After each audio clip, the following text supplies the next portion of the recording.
Hello everyone, this is Rajni Chaudhary from Engineering College Baswara. Continuing the video lecture series, the topic for today's video lecture is busbar protection.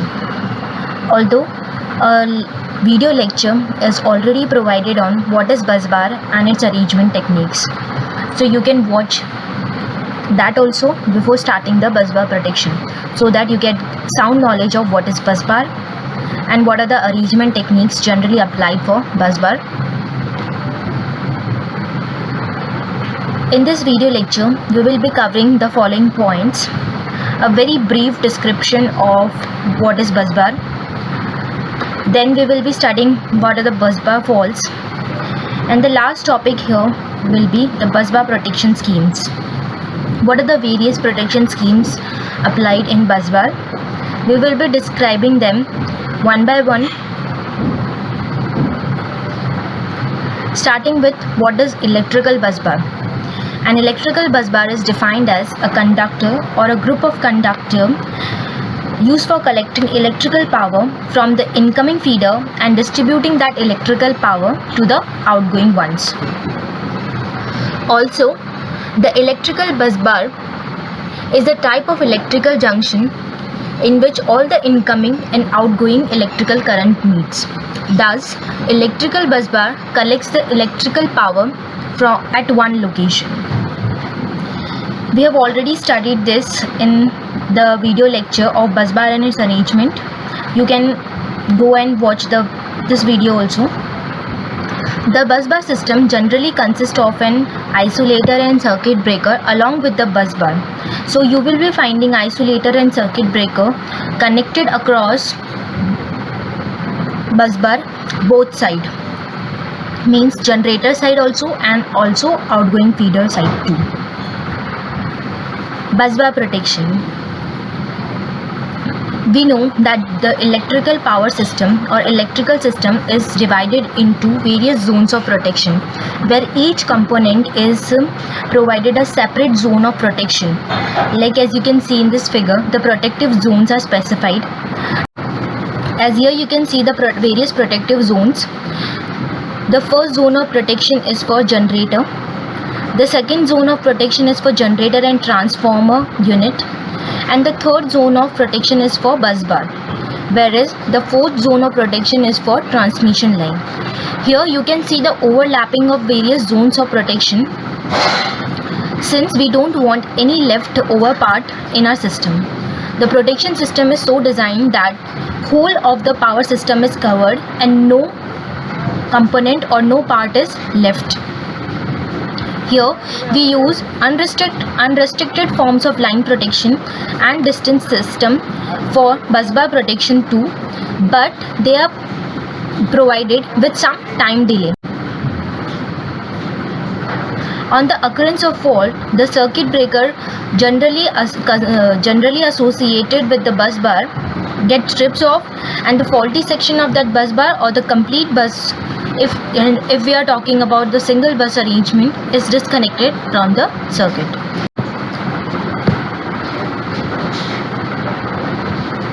Busbar faults.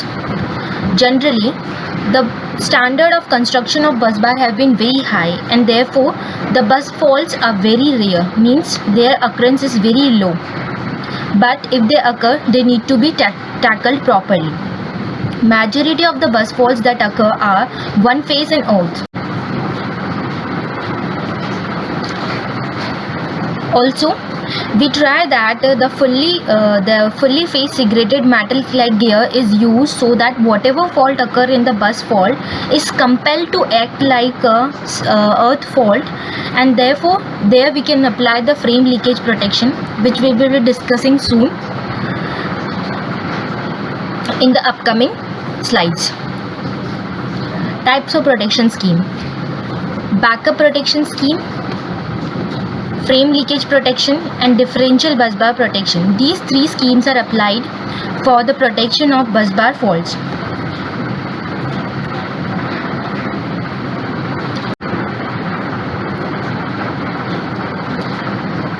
Starting with backup protection for busbar.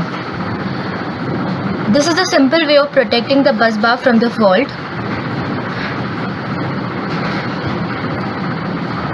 The fault occurring on the bus bar is generally because of its supplying system. So the backup protection is provided for the supply system. Means this type of protection is generally take care of your supply system. If a fault is occurring from your supply system, then such type of protection is preferred. Here, if a fault occurs on your, here in the figure, if a fault occurs on a station on the bus bar A, the bus bar B will take care of the fault and will disconnect the supply here only, as the station B is before to the station A, since this is the line of power flow or the supply system. Hence, for a fault at station A or bus A, station B will take care and the associated circuit breakers will trip here.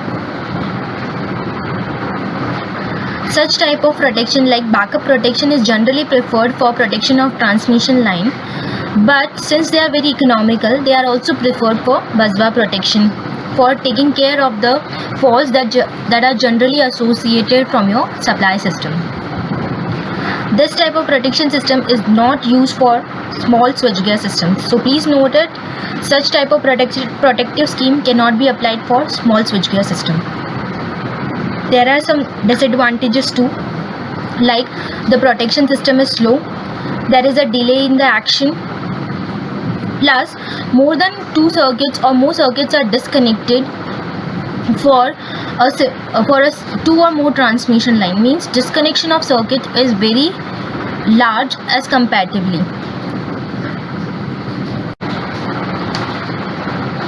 Frame leakage or fault bus protection. In this, a design is adopted where all the faults that are occurring in the bus are generally made to act like earth faults. Here, a supporting structure is used, generally known as fault bus, so that each conductor gets associated with that supporting structure, and whatever fault if occur will now definitely have to act like an earth fault, and hence we can tackle that earth fault in an effective manner. Describing its connections. The figure shows the schematic arrangement of this type of frame leakage protection. Here, the dotted line, this dotted line represents the earth metal barrier. This is known as your fault bus. It is connected with each conductor of your line. As you can see, this conductor is also associated with this, same way this, and the final one conductor, this. Each conductor is associated, and now if any fault occurs on the bus bar, it will definitely be connected with, suppose a fault occurs here, then the bus fault associated with this conductor will definitely be grounded with the help of the CT. With this arrangement, every fault that might occur now will involve a connection between the conductor and the earth with the help of the CT. And thus this type of protection is known as fault bus protection. The metal supporting structure or fault bus, this dotted structure, is earthed through a current transformer. Already discussed, it is earthed through the help of the current transformer. The CT secondary is then provided to your overcurrent relay, which will trip in case of the fault. Under normal condition, there will be no current in this relay and the relay will not be operating. But at the time of fault, there will be some current in your CT secondary which will energize the relay, and hence a trip command will be issued to disconnect the particular section of the bus bar. This is the operation just now described. Differential bus bar protection. As the name suggests, differential busbar protection, in this the actuating quantity difference will be the triggering point of your relay. It can be divided into current differential protection or voltage differential protection. Current differential protection. The current differential protection works on the principle of circulating current, which state that the current entering into the bus bar is equal to the current leaving the bus bar. and that is the sum of the incoming and the outgoing current will be equal to 0. And if this is not equals to 0, this is showing a fault in your system or bus. This type of protection scheme is used for, please note this is important, this type of protection scheme is used for protection of face-to-face fault and for the ground fault. Describing its structure, this is the schematic arrangement of current differential protection. Here, the current transformers, the CTs, are placed on both the incoming, these generators are incoming feeders, on both incoming and outgoing feeder. As you can see, the CTs are placed on both incoming feeders and the outgoing feeders. Incoming feeders are your generators.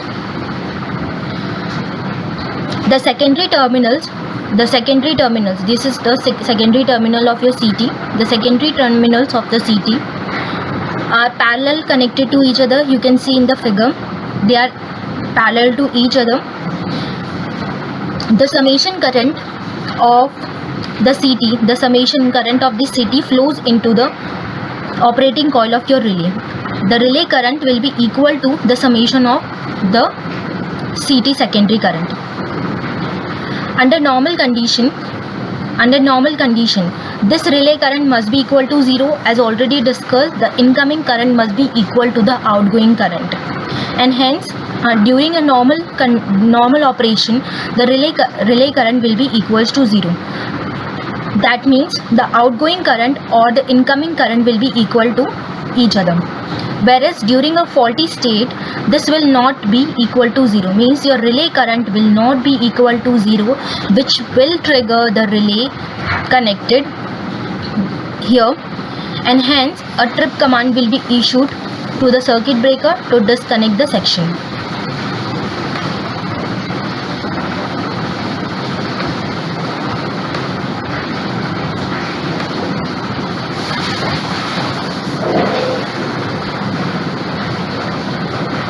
The drawback of such type of scheme is that here iron core CTs are used, and therefore the relay will operate in case of external fault also. Voltage differential protection. Here in this case, poleless CTs are used, and therefore to increase the number of turns in secondary windings, linear couplers are used.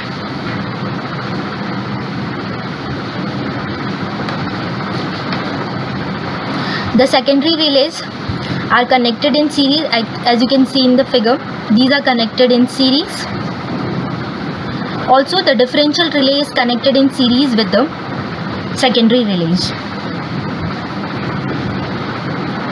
During normal operation or when case of external fault, the sum of the secondary current so obtained will be equal to 0.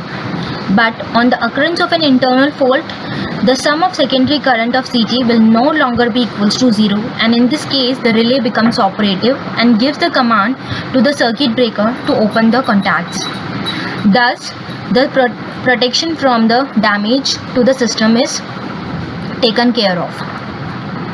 References. Here I have listed some of the references where the content has been, where this slide content has been taken. Concluding remarks. Although we know that the bus bar is designed in very highly effective manner, and therefore the bus faults are very rare, but at the same time, if they occur, they need to be taken care of, as the whole system, outgoing system and the generating system is connected by a bus bar. Therefore, a fault in that bus bar can create many problems and can lead to collapse situation too. Therefore, the protection schemes described here are effective to combat the faults that occur in the bus bar. Thank you everyone. That's it from this video lecture. For more videos, please stay connected and subscribe the channel.